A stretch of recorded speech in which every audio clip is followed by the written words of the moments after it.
গায়ত্ৰী মন্ত্ৰ হৈছে সৎবুদ্ধিৰ মন্ত্ৰ।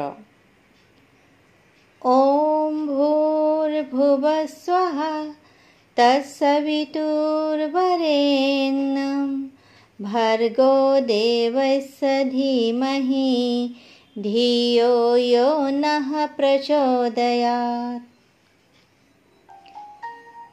আজিৰ কাহিনী গান্ধীৰ শিক্ষা অৰ্থাৎ গান্ধীজি কি শিক্ষা।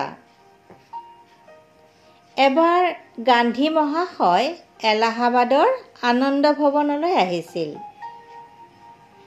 ৰাতিপুৱা গান্ধীয়ে হাত মুখ ধুই আছিল আৰু জৱাহৰলাল তেওঁৰ ওচৰত থিয় হৈ কথা পাতি আছিল। মুখখন কুলকুলি কৰিবৰ বাবে গান্ধীয়ে যিমান পানী ল'লে গোটেইখিনি পানী শেষ হৈ গ'ল। দ্বিতীয়বাৰ কুলকুলি কৰিবৰ বাবে তেওঁ আকৌ পানী ল'বলগীয়া হ'ল।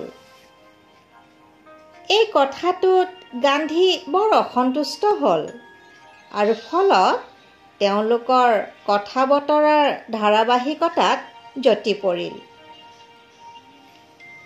জৱাহৰলালে তেওঁৰ খং উঠাৰ কাৰণ সোধাত গান্ধীয়ে ক'লে যে মই প্ৰথমতেই বহুত পানী খৰচ কৰি দিলোঁ আৰু এতিয়া আকৌ পানী ল'বলগীয়া হৈছে।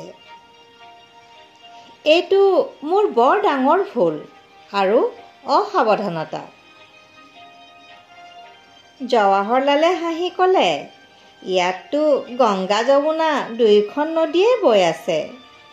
মৰুভূমিৰ নিচিনা পানীৰ নাটনিনো ক'ত আছে? আপুনি যদি অলপ পানী বেছিকৈ খৰচ কৰে তেতিয়াহ'লেনো তাত চিন্তা কৰিবলগীয়া কি কথা আছে? গান্ধীয়ে ক'লে, গংগা যমুনাটো মোৰ কাৰণেই বৈ যোৱা নাই।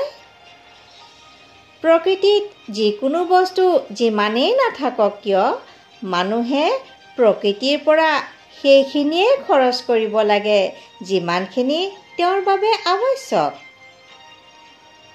মহাত্মা গান্ধীৰ এই চিন্তন তথা বিচাৰধাৰাই আজি আমাক বহুত ডাঙৰ শিক্ষা দিয়ে। প্ৰকৃতিৰ বস্তুবোৰ অনাহকত নষ্ট কৰি আমি নিজৰেই বহুত অনিষ্ট কৰি আছোঁ। ধন্যবাদ।